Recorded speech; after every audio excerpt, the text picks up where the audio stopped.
एक ऐसा गांव जो बाकी दुनिया से पूरी तरह छुपा हुआ था, जहां लोगों ने कभी मॉडर्न दुनिया नहीं देखी थी, और दो जुड़वा बच्चे जिनके जन्म के साथ ही एक ऐसी कहानी शुरू हुई जो पूरी दुनिया बदलने वाली थी। कहानी की शुरुआत एक भयानक तूफानी रात से होती है। बिजलियां लगातार चमक रही थीं, तेज बारिश पूरे गांव को भिगो रही थी, और एक छोटे से घर के अंदर एक औरत दर्द से चीख रही थी। वो बच्चे को जन्म दे रही थी। गांव की बूढ़ी औरत बाकी लोगों को बाहर जाने के लिए कहती है, क्योंकि सिचुएशन बहुत डेंजरस हो चुकी थी। कुछ देर बाद एक बच्चे के रोने की आवाज पूरे घर में गूंजती है। सबको लगता है कि बच्चा पैदा हो चुका है, लेकिन तभी बूढ़ी औरत का चेहरा डर से बदल जाता है। वो शॉक होकर कहती है, अभी एक बच्चा और बाकी है। कुछ देर बाद दूसरा बच्चा भी पैदा होता है, लेकिन यहां सबसे अजीब बात यह थी, पहला बच्चा रात में पैदा हुआ था और दूसरा सूरज निकलने के बाद। गांव वाले इसे एक अशुभ और रहस्यमयी संकेत मानते हैं। वो धीरे धीरे आपस में फुसफुसाने लगते हैं। ये दोनों बच्चे आम नहीं हैं। इनका जन्म किसी वजह से हुआ है। इसके बाद कहानी कई साल आगे बढ़ती है। अब हम देखते हैं एक लड़का जिसका नाम यूरू था। वो पहाड़ों के बीच शिकार कर रहा होता है। उसके हाथ में धनुष था और उसकी निशानेबाजी इतनी परफेक्ट थी कि वो दूर उड़ते पक्षी को भी आसानी से मार देता है। उसके साथ उसका दोस्त डंजी भी था। डांजी हंसते हुए कहता है, तू हमेशा अकेले पहाड़ों में घूमता रहता है, कभी डर नहीं लगता? यूरू मुस्कुराकर कहता है, जब राइट और लेफ्ट हमारी रक्षा कर रहे हों तब डर कैसा? इसके बाद दोनों की नजर अचानक आसमान की तरफ जाती है। दूर आसमान में कुछ उड़ती हुई चीजें दिखाई देती हैं जिनसे धुआं निकल रहा था। डांजी डरकर कहता है, ड्रैगन गैस। असल में उन्होंने कभी हेलीकॉप्टर्स नहीं देखे थे, इसलिए वो उन्हें ड्रैगन समझते थे। यूरू कुछ सेकंड्स तक उन्हें देखता रहता है। उसके मन में अजीब बेचैनी होने लगती है। फिर दोनों वापस गांव लौट आते हैं। पूरा गांव बहुत पुराना और रहस्यमयी लगता था, जैसे वो दुनिया से पूरी तरह अलग हो। वहां ना बिजली थी, ना गाड़ियां, ना कोई मॉडर्न चीज। सब लोग पुराने तरीके से ही जी रहे थे। गांव वाले यूरू को देखते ही मुस्कुराने लगते हैं, क्योंकि वो सबका फेवरेट था। एक बूढ़ा आदमी उससे कहता है, तुम्हारे पिता भी बिल्कुल तुम्हारी तरह बहादुर थे। लेकिन यूरू बस मुस्कुरा देता है। उसे अपने माता पिता के बारे में ज्यादा कुछ याद नहीं था। इसके बाद यूरू अपनी बहन असा से मिलने जाता है। लेकिन जैसे ही वो कमरे में पहुंचता है, हम देखते हैं कि आसा एक लकड़ी के केज के अंदर बंद थी। फिर भी आसा के चेहरे पर डर नहीं था। वो मुस्कुराकर कहती है, आज फिर देर कर दी। यूरू हंसते हुए उसे खाना देता है। फिर दोनों साथ बैठकर बात करने लगते हैं। आसा पूछती है, बाहर की दुनिया सच में इतनी बड़ी है? यूरू जवाब देता है, मुझे नहीं पता, लेकिन अगर मौका मिला तो मैं तुम्हें जरूर दिखाऊंगा।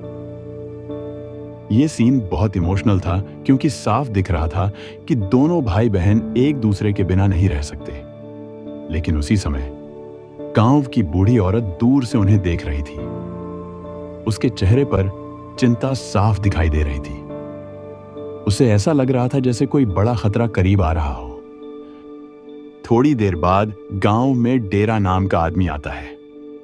वो बाहरी दुनिया से सामान लेकर आता था, इसलिए बाकी विलेजर्स उससे थोड़ा डरते थे। उसके कपड़े बाकी लोगों से बिल्कुल अलग थे। डांजी एक्साइटेड होकर उससे पूछता है, बाहर की दुनिया कैसी है? तेरा सिगरेट पीते हुए कहता है, इतनी बड़ी कि तुम इमेजिन भी नहीं कर सकते। लेकिन यूरू को बाहर की दुनिया में कोई इंटरेस्ट नहीं था। वो कहता है, मुझे अपना गांव ही पसंद है। डेरा उसकी तरफ देखकर हल्का सा मुस्कुराता है, जैसे उसे कुछ पता हो। तभी अचानक पूरा आसमान तेज आवाजों से गूंजने लगता है। इस बार ड्रैगन गैस पहले से कहीं ज्यादा करीब थे। विलेजर्स पैनिक में आ जाते हैं, बच्चे रोने लगते हैं, लोग आसमान की तरफ डर से देखने लगते हैं और अगले ही पल कहीं दूर एक मैजिकल बैरियर टूट जाता है। फिर अचानक कई हेलीकॉप्टर्स गांव के ऊपर आ जाते हैं। पूरा गांव केओस में बदल जाता है। हेलीकॉप्टर्स से आर्मड सोल्जर्स नीचे उतरने लगते हैं और बिना कुछ बोले विलेजर्स पर फायरिंग शुरू कर देते हैं। दाएं, दाएं, दाएं। लोग चीखते हुए भागने लगते हैं। कुछ सेकंड्स पहले जो गांव शांत था, अब पूरी तरह बैटलफील्ड बन चुका था। यूरो शॉक में खड़ा सब देख रहा था। उसे समझ ही नहीं आ रहा था कि आखिर हो क्या रहा है। तभी डंजी की मां चिल्लाकर कहती है, वो यूरो को ढूंढ रहे हैं, भागो। अब यूरो और डंजी सीक्रेट रास्ते की तरफ भागते हैं। उधर हेलीकॉप्टर्स में से एक ब्लंड लड़की नीचे उतरती है। उसने रेड हुडी पहनी हुई थी और उसके चेहरे पर एक क्रीपी स्माइल थी। वो बिल्कुल भी इंसानों जैसी नहीं लग रही थी। वो धीरे धीरे विलेजर्स के बीच चलती है और फिर सिर्फ एक शब्द बोलती है, गोबल। अचानक उसके पीछे से एक जायंट डेमन निकलता है, जिसका बड़ा सा मुंह लोगों को जिंदा निगलना शुरू कर देता है। पूरा गांव खून से भर जाता है। लोग डर से चीखने लगते हैं, लेकिन वो लड़की सिर्फ हंस रही थी। एक छोटी बच्ची डरते हुए उससे पूछती है, आप मॉन्स्टर हो? लड़की कुछ सेकंड्स तक उसे देखती है, फिर मुस्कुराकर कहती है, मैं बच्चों को नहीं खाती। उधर डेरा सोल्जर्स से लड़ रहा था। उसके हाथ में गन और माचेते दोनों थे। वो अकेले कई सोल्जर्स को खत्म कर देता है। अब यूरो फाइनली आसा के पास पहुंचता है, लेकिन वहां जो वो देखता है उससे उसके पैरों तले जमीन खिसक जाती है। एक मिस्टीरियस वुमन उसके सामने खड़ी थी और केज के अंदर आसा खून में पड़ी हुई थी। यूरो शॉक में फ्रीज हो जाता है। तभी वो औरत मुस्कुराकर कहती है, डर क्यों रहे हो? मैं ही असली आसा हूं। यूरो गुस्से में तुरंत एरो चला देता है, लेकिन वो औरत एक ब्लास्ट से पूरी दीवार उड़ा देती है। अब यूरो पूरी तरह कंफ्यूज हो चुका था। उसे समझ नहीं आ रहा था कि सच क्या है। तभी डाइंग हालत में पड़ी बूढ़ी औरत उससे कहती है, भाग जाओ अभी।